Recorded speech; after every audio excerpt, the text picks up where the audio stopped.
La série championnat du monde s'est terminée il y a quelques semaines. Vous avez pu vivre en notre compagnie cette rétrospective que Laurent nous avons offert et pouvoir justement revivre le sprint que Javier Gomez avait livré pour s'imposer, remporter le titre mondial face à Jonathan Brownlee. Gomez, il sera là, car la saison continue pour ce qui concerne l'Espagnol. Il a décidé de faire le voyage pour le Mexique. Il participera à l'étape de Coupe du Monde de Cozumel. Et c'est à cette occasion aussi le retour de Nicolas Spirig, la championne olympique.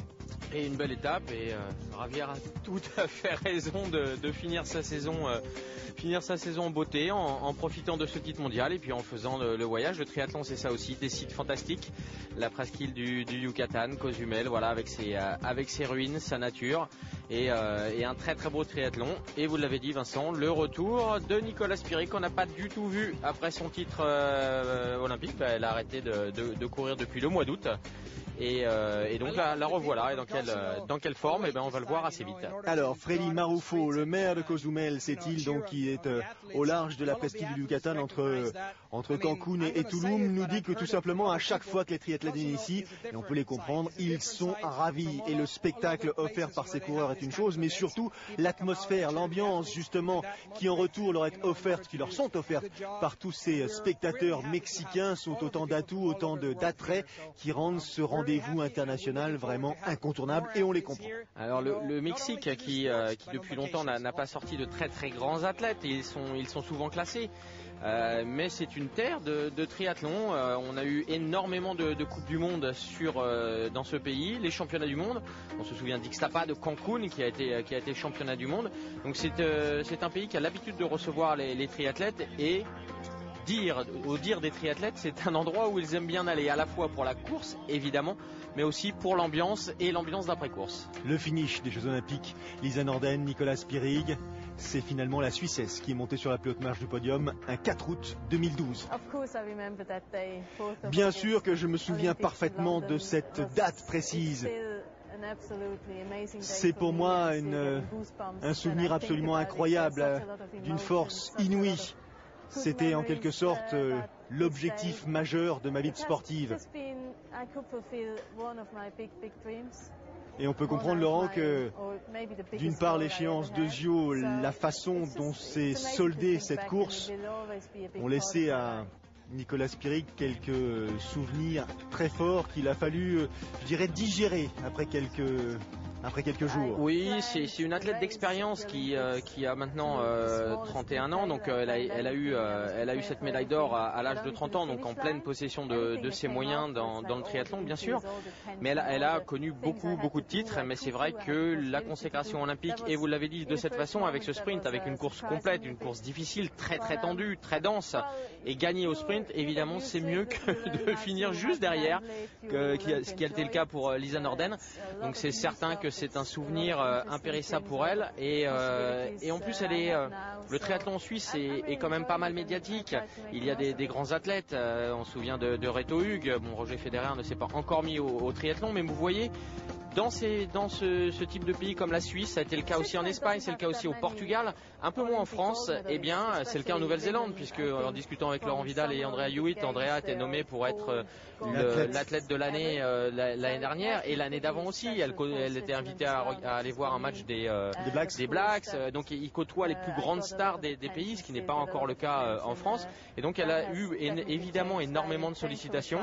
Son expérience fait qu'elle y a répondu, et elle a pris un petit temps de digestion, et donc elle s'est réentraînée, elle revient, on l'a aperçu. Regardez, je parlais de Reto Hug, ça tombe bien, le voilà. C'est son mari, et c'est surtout le papa du petit Yanis, qui est né effectivement après les Jeux Olympiques, et donc ça a changé un petit peu sa vie. C'est un timing de fou. Elle réussit effectivement, alors on n'est pas dans sa tête, on n'est pas dans sa vie, mais vu de l'extérieur, c'est une évidence que c'est une carrière, une vie réussie. Reto Hug, qui lui a gagné aussi des coupes du monde par le passé, qui a un palmarès de folie, donc on peut penser que la femme Nicolas Spirig, l'athlète bien sûr est comblée, mais la femme Nicolas Spirig est aussi comblée. Elle est revenue à l'entraînement, on a aperçu tout à l'heure, elle était en brassière, elle est affûtée, donc elle a très bien récupéré de sa grossesse, et on sait que sur ce type de sport, On a des exemples, je pourrais citer Delphine Pi, bien sûr, Delphine Pelletier que j'ai eu dans mon équipe et qui ont été mamans pendant leur carrière et qui ont continué à faire du triathlon après avec beaucoup de succès.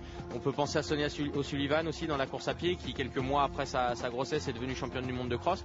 Donc c'est vrai que c'est un réel changement et un épanouissement qui fait que on peut attendre les meilleures choses d'elle et là maintenant elle va pouvoir rebondir sur la préparation, probablement en direction de Rio. Elle aura parmi ses adversaires notamment la Mexicaine Claudia Rivas qui met un point d'honneur à figurer à l'occasion de cette compétition devant les siens, je dirais à domicile, et qui connaît effectivement le soutien que peuvent exprimer ses compatriotes pour leurs athlètes, pour leurs représentants, quels que soient les rendez-vous, mais d'autant plus lorsqu'ils sont, je dirais, à proximité de leurs mains et de leurs yeux. Donc Claudia Rivas sera surveillée. Sarah Groff, l'américaine, portera le dossard numéro 1. Alors Claudia Rivas, voilà, on parlait des athlètes mexicaines. Elle fait partie de ces athlètes hommes et femmes qui sont souvent placés, bien placés, mais qui ne sont rarement dans le feu des caméras. Claudia Rivas, 21e aux Jeux de Londres, 12e lors de la finale de Londres. Donc c'est quand même des places intéressantes. Sarah Groff, qui elle aussi a fait une belle saison pour ce qui concerne son parcours sur les WTS. On se souvient aussi de sa 4e place à Londres lors des Jeux Olympiques et qui elle aussi termine sa saison ici comme Javier Gomez et comme beaucoup d'autres et qui a bien l'intention de monter sur la plus haute marche. Ils avaient fait un petit détour par Pékin qu'ils ont gagné tous les deux d'ailleurs, donc voilà, c'est ça aussi, regardez la couleur de l'eau, elle est translucide, c'est vraiment voilà, c'est le triathlon tel qu'on l'aime. On va suivre la course depuis attendez, j'ai pas pris suffisamment de respiration. Alors, pas de combinaison, la température de l'eau 25, 26, Mexique, on va pas vous fâcher non plus. Hein. Vincent, une combinaison au Mexique, non mais attendez. Température de l'air un tout petit peu plus élevée, donc vous imaginez que les conditions de course sont très très agréables. Il n'empêche que pas de combinaison, c'est pas forcément agréable ou du moins une bonne nouvelle pour tout le monde. Ne viennent ici que ceux qui sont ou que celles qui sont capables de nager dans des conditions comme celle-ci. Enfin maintenant les triathlètes, que ce soit avec ou sans la combinaison, sont très à l'aise. C'est vrai que ça peut de temps en temps changer un tout petit peu le niveau, mais souvenez-vous, Anne Haug, malgré la combinaison, ça ne l'a pas empêché à Londres de sortir très loin de l'eau. Donc maintenant on n'est plus sur ce type beaucoup moins sur ce type de considération. 3 Françaises. Exact. Alors, Charlotte Norel, voilà, Léonie Perriot et Laurie Belkadi. Eh bien, c'est bien tout ça. Elles sont là toutes les 3. On n'a pas insisté sur le fait qu'il s'agissait d'un format sprint. C'est un format sprint, complètement. 750 mètres de natation, un tout petit peu moins à vélo.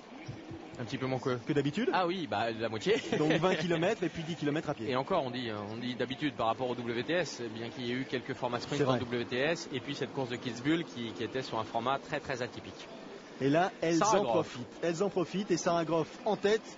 On a l'habitude de la voir effectivement à ce poste. Il y a Lucy Hall aussi qui est dans le coin, donc elle ne devrait pas être très très loin, la Britannique. Ça va un petit peu, 41 au départ. Hein. 41 et toujours, on vous le rappelle à chaque fois, sur ces manches de Coupe du Monde ont plusieurs intérêts. Le premier, c'est pour des athlètes très confirmés comme Sarah Groff, Nicolas Spirig ou Javier Gomez tout à l'heure sur la course des garçons, et bien en l'occurrence de se faire plaisir, de gagner un petit peu d'argent, de faire un beau voyage, de profiter de leur niveau et de cette fin de saison. Et puis c'est aussi l'occasion de voir des nouvelles têtes, des jeunes athlètes qui viennent marquer des points, qui viennent se frotter au plus haut niveau mondial. Alors pas avec une densité énorme, mais avec quand même des références. Et pour c'est pas les moindres, nous avons la première des Jeux Olympiques, la 4e qui est dans l'eau, donc on peut vraiment se comparer. Chez les garçons, il y aura Javier Gomez, 2 champions du monde et le vice-champion olympique, donc il y a quand même de moyens de faire des choses et donc de marquer des points et de s'aguerrir au cours du temps. Et c'est pour ça que la Fédé française envoie ces jeunes Français et ces jeunes Françaises sur ce type de course. Notamment mais c'est le cas pour toutes les fédés. Hein. Exact. Et pour ce qui concerne la Fédération française, c'est peut-être aussi les premières étapes pour ce qui concerne ces dames d'une recherche de compétitrices susceptibles à l'échéance brésilienne de figurer. Voilà, pour en avoir discuté avec Franck Bignet, le DTN, il y a quelques semaines, c'est vrai que autant chez les garçons, il y a une élite qui est toujours en place et qui est un tout petit peu vieillissante. On va pas dire que Laurent Vidal et Davidos sont des vieux, des anciens. Donc loin de là, bien sûr, ils ont encore une belle partie de leur carrière devant eux. Mais il y a quelques garçons qui pointent leur nez. Chez les filles, c'est un petit peu plus diffus. Donc il faut les aguerrir sur ce type de course. Et puis les talents vont émerger au fur et à mesure. Allez, Sarah Groff, ça c'est pas un talent qui émerge, c'est la numéro 1 qui émerge. En tête devant sa compatriote Hersey, en troisième position Pamela Oliveira, la brésilienne, Lucy Hall dont vous parliez, un petit peu loin. Céline Scherer, la Suissesse, Claudia Rivas, la Mexicaine, à domicile, et puis Charlotte Morel à droite. Morel qui vient de passer. Derrière. Alors c'est un petit peu étonnant de ne pas avoir vu Lucy Hall mener les débats. Alors deux solutions, soit elle est restée un petit peu sur la réserve et elle a profité du train de Sarah Groff, voilà, et puis voir un petit peu en vélo ce qui se passait. On sait qu'elle est très forte dans l'eau et en vélo, à pied c'est un petit peu moins le cas, voilà. Nicolas Spirig, Léonie Perriot, elle sort dans les pieds de la championne olympique. Il faut, mais voilà, Nicolas n'a peut-être pas encore complètement retrouvé son niveau natation. Il y a 30 secondes à peine, 30 secondes entre la sortie de l'eau de Sarah Groff et celle de Nicolas Spirig, puisque Sarah Groff je crois qu'elle fait 9,43 il me semble, oui. Et puis donc Nicolas Spirig 30 secondes de plus. Oui, mais c'est justement sur ce groupe là, il y a quand même quelques bonnes rouleuses. Charlotte Morel pourra aussi en profiter, c'est une excellente rouleuse elle aussi, et Nicolas Spirig n'est pas dans ce groupe. Ah là voilà, Nicolas Spirig. Donc elles ont tout intérêt à rouler. 214, transition toujours aussi efficace. Ça c'est sûr. Vous avez vu ça. Avec un guidon qui me paraît un petit peu, qui effectivement est très bas sur le vélo. Est-ce que c'est une position classique? Je me souviens pas qu'elle était employé par Nicolas lors des Jeux Olympiques, mais là visiblement une position plus basse que la plupart des athlètes que l'on suit. Alors, avec un départ, retravailler aussi sur son aérodynamisme. Un départ vélo, Laurent, qui est pas simple parce qu'il faut non seulement démarrer et puis elle a tout de suite il y a une épingle à cheveux. Avant même d'avoir pu chausser les chaussures, et c'est vrai que derrière il y a une relance pied sur les chaussures, pas simple. Après nous sommes dans une configuration à la Cancun, on dirait très mexicaine, avec ses allers-retours sur le remblai. Donc une course très visuelle avec une petite boucle dans la nature là sur la gauche de l'écran, mais un parcours qui n'est pas compliqué en termes de dénivelé, mais un petit peu plus en termes de technique. Allez, ça c'est le groupe de poursuivantes, emmené par Jana Brown, la mexicaine. Derrière elle, Nicolas Spirig. Position, alors là, radicale pour la Suissesse. Vous avez dit Jana Brown, la mexicaine? Non, la canadienne. Oui, la canadienne, oui. La canadienne, excusez-moi, lapsus. Ça c'est le groupe de tête, emmené par Céline Scherer, la Suissesse, j'en suis certain. Sarah Groff, l'américaine, derrière. Et Charlotte était dans ce groupe. Voilà, on vient de l'avoir passé. Eh ben ça tombe bien. Donc Charlotte, la turco-malgache. La turco-malgache, la française. J'allais me promener ce boulet quelque temps. Et le parcours, le public. Position, Charlotte. Quand on insiste sur la chaleur dégagée par ce public présent, en plus de l'atmosphère ambiante, vous imaginez bien que on se bat pour venir disputer cette étape de Cozumel. Alors ce premier groupe qui a décidé de rouler, mais ce n'est pas une surprise puisque Nicolas Spirig n'est pas dans ce groupe, donc tout le monde a intérêt à collaborer et à faire un gros vélo. Maintenant Spirig va être en chasse derrière. Est-ce qu'elle va avoir quelques soutiens? Alors Charlotte est bien calée dans la route de la deuxième. On a vu Lucy Hall. Le dossard numéro 4, c'est la mexicaine Claudia Rivas. Et le groupe de poursuivantes, emmené par Nicolas Spirig, qui ne feint pas son effort là. Rebecca Robisch avec elle. Nathalie Mine, Diaz, la mexicaine. Oui, mais tout le monde s'accroche dans la route. Oui, derrière, c'est compliqué. C'est compliqué derrière. Ça couine un petit peu. On est en apnée. Nicolas va être obligé de faire. Elle est partie pour un chrono de 20 km, probablement. 4 tours pour couvrir ces 20 km. Et ça va revenir. Il va y avoir un contact opéré sous peu, sous l'impulsion de Nicolas Spirig notamment. À l'issue du deuxième tour, tout ce petit monde ne forme plus qu'un et seul groupe. Et voilà, elle est rentrée. Oui, j'insistais sur la position très basse. Et puis très avancée, elle a fait un peu de bec de sel pour pouvoir mettre la puissance. C'est vrai que la différence entre le bec de sel et la tête de potence est importante. Elle est plutôt pas mal posée, aérodynamique. Elle a sans doute retravaillé sa position. Ouais, parce que là, il n'y en a pas beaucoup dans le peloton. Enfin, apparemment, il n'y en a pas d'autres qui possèdent un... Vous voulez dire qu'elle est presque en configuration... longue distance. Voilà. Exactement. Mais avoir sa selle aussi d'ailleurs. Elle a choisi un modèle de selle plus approprié pour les heures passées. Les autres françaises. Si, la voilà la deuxième qui possède la même attitude que... Comme par hasard, c'est une autre Suisse. Et c'est une Suissesse, c'est comme par hasard. Je pense qu'elle possède la même appartenance à Tibibi. Je crois qu'elles font toutes les deux partie du groupe. Donc peut-être aussi cela explique ceci. Ou ceci explique cela, oui. Allez, soyons plus sérieux. En tout cas, vous avez vu le groupe de chasse à 2,30, donc il n'y a plus rien à craindre de ce deuxième pack. Ça va se passer. Donc ça va se passer ici. L'Autrichienne, Rebecca Robisch, l'Allemande. Et les Mexicains toujours aussi présents. En tout cas, regardez, c'est stade naturel. La natation était juste devant. Le parc à vélo avec cette grande tribune. À une quinzaine de kilomètres au large de la péninsule du Yucatan. La ville principale donc où se dispute cette course, San Miguel. Et toujours Céline Serrer, dossard 21, devant Nicolas Spirig, 14, et le dossard numéro 1, Sarah Groff. Et on a aperçu Charlotte Morel, très très bien placée, idéalement placée dans ce groupe. On voit Scherer qui roule beaucoup. Alors roulerait-elle, c'est dur à dire ça. Au profit de Voilà, mais en a-t-elle besoin déjà? Mais peut-être qu'elle est en train d'imprimer un tempo important à ce groupe pour éviter qu'il y ait une attaque. En tout cas, très attentive. Spirig, voilà, quand elle est revenue sur la tête de course, on va voir. Donc on a eu quelques doutes sur son niveau natation, entre guillemets, quelques réserves. Son niveau vélo, on sait qu'elle l'a retrouvé. On va voir à pied si elle est de nouveau très performante.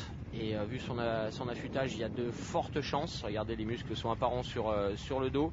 Donc pas de problème pour elle. Et en plus, elle revient sur un format sprint. Donc elle revient se tester sur une course avec une densité relative et sur un format plus court. Attention à ce virage là. On a vu Charlotte en tête de ce groupe. Très bien, Charlotte. Elle prend les ronds-points en tête. Comme ça, elle Charlotte, ne subit pas les quelques bons résultats relances cette année en Coupe d'Europe notamment. 3e à Karlovy, 3e à Genève. Et puis Charlotte, à l'issue de cette compétition, elle a décidé de changer d'objectif pour la saison suivante et pour les prochaines sans doute, et se consacrer à longue distance. Oui, écoutez, c'est une orientation dont on avait déjà discuté il y a quelques temps pour Charlotte. Et c'est vrai qu'on la sent sur les Coupes du Monde et sur les WTS auxquelles elle a pu participer, peut-être un petit peu en retrait niveau natation et puis après en course à pied, mais il y a fort à parier que sur le longue distance, elle a effectivement les qualités pour, le niveau d'entraînement et la dose d'entraînement nécessaire. Donc il est certain que, en tout cas pour moi, ça ne fait pas gros doute qu'elle est sur cette réorientation, tout le succès qu'elle mérite. Alors en tête de la course à pied après la transition, la Croate Daria Pletikapa, qui pour l'instant essaye effectivement de creuser l'écart avec les poursuivantes. Il fait chaud, elle est rouge. Elle a connu des situations sans doute plus confortables. C'est pas beau de se moquer. Non, je ne me moque pas, mais en tout cas, elle est en train d'imprimer un rythme soutenu. Et Nicolas Spirig est la première à contrer. Les épaules. Classique. Modèle déménageur suisse. Nicolas Spirig, derrière, revient sur Pletikapa, la Croate. Alors on est sur 5 km, donc c'est logique que ça parte très très vite, bien sûr, mais elle tente je vous ai dit 10 km tout à l'heure, bien sûr, vous avez corrigé. Effectivement. Ou alors le temps va être exceptionnel. En tout cas, voilà, regardez. Retour on de se Nicolas posait Spirig. la question sur le niveau à pied de Spirig. Et voilà, vous l'avez dit, la tête haut placée, la détermination, le relâchement sur les joues, le regard exactement posé sur la ligne bleue des Vosges. Et le pied toujours aussi dynamique, très très en puissance. Et là, quand elle dit qu'elle revient, on sent qu'elle ne revient pas pour rien. J'ai l'impression qu'elle a décidé de prendre les commandes et surtout de conserver cette allure jusqu'au bout, à ses adversaires maintenant d'être plus fortes qu'elle. Ça, c'est le groupe de poursuivantes à 2,30, 2,40. Et les Mexicaines devant, Vanessa de la Torre, suivie par sa compatriote Maria Eugenia Barrera, largement soutenue par le public mexicain CQFD. Spirig, Rivas, elle s'accroche à la Mexicaine. Et voilà, l'Autrichienne, Sarah Groff. Un groupe qui recolle et derrière, progressivement. Diaz, j'imagine, l'autre Mexicaine. Et puis Johanna Braun, a priori. Hersey, je crois, l'américaine. Sarah Groff qui revient. Voilà, mais Sarah est probablement avec Nicolas la deuxième plus costaud à pied dans ce groupe. Charlotte un petit peu décrochée, mais elle est encore là-bas. Et une deuxième accélération au train de Spirig qui fait couiner là-bas derrière. Ça coince derrière pour Diaz et Hersey apparemment. Derrière dans la foulée de Spirig. Rivas et puis Pierre Terrer et puis Sarah Groff. Ça c'est le groupe de poursuivants. De la Torre et la Mexicaine. Belkadi, Laure vient de passer à l'instant. Laurie, j'ai dit. Allez, Nicolas Spirig. Rivas, l'année dernière, en 2012, 4e en U23 quand même sur la finale, sur la grande finale à Auckland. des places entre 25 et 40 sur les WTS sur ces 2-3 dernières années.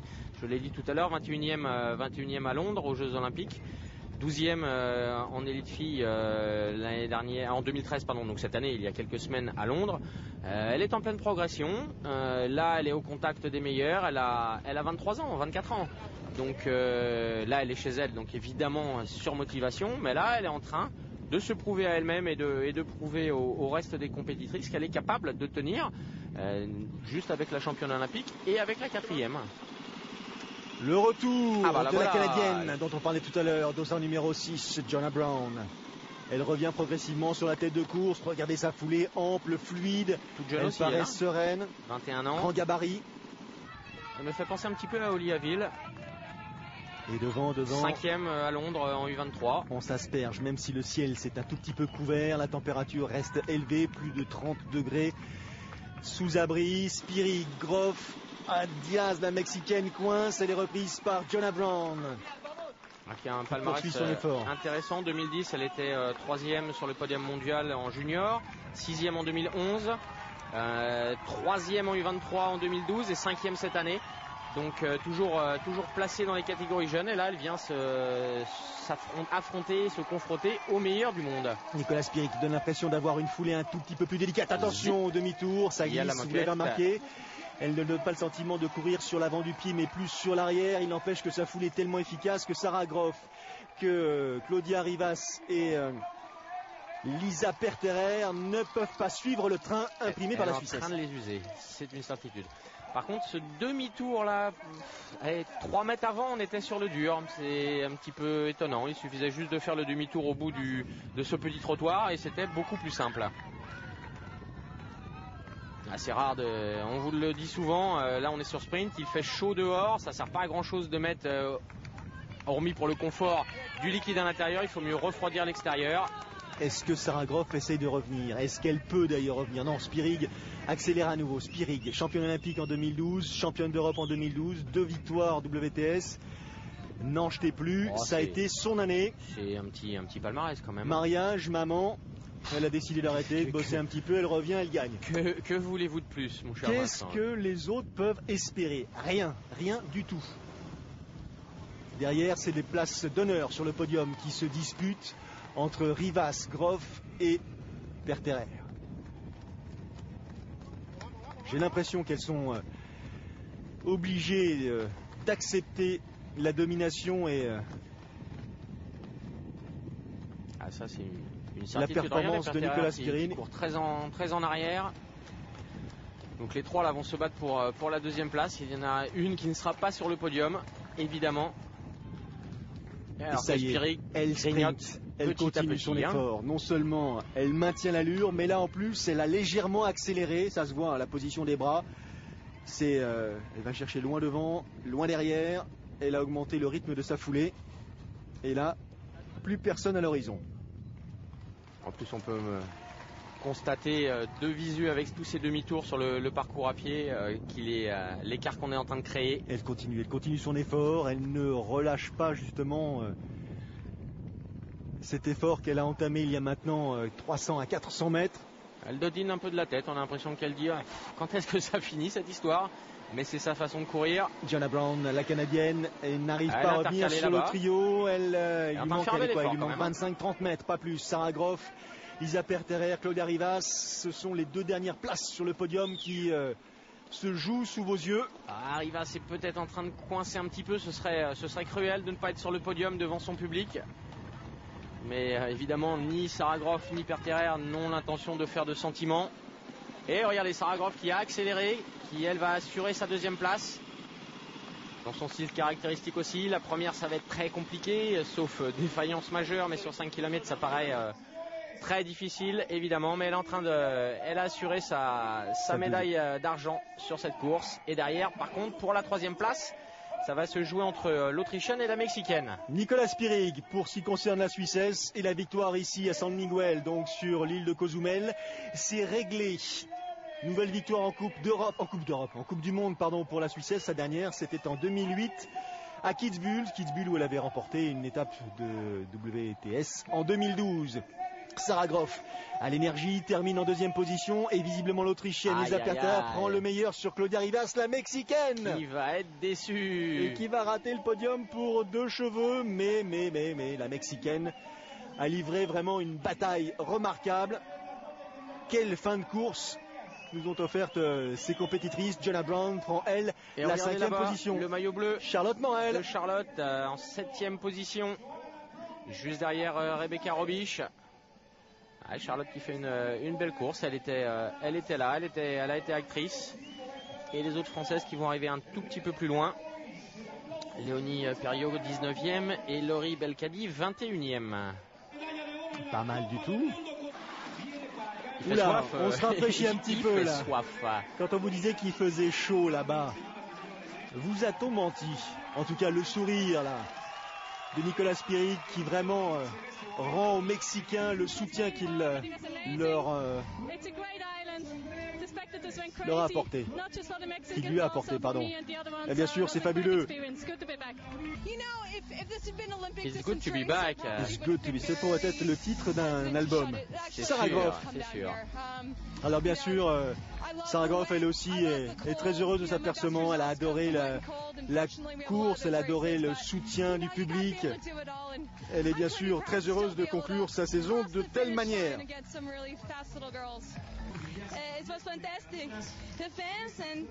Elle aussi, Lisa Perter, l'Autrichienne, insiste sur le soutien exprimé par tous ces Mexicains, cette ambiance, cet esprit de fête qui a régné tout au long du parcours. Alors bien sûr, elle n'a pas été tout à fait surprise que Nicolas Spirig fasse l'effort à vélo et sollicite un tout petit peu tout le monde, mais bon, c'était la façon de faire. Nicolas Spirig, son temps, les écarts. En tout cas, une belle course et un bel endroit qui va peut-être pouvoir prétendre à une WTS dans les années à venir. On vous l'a dit, le Mexique est coutumier du fait.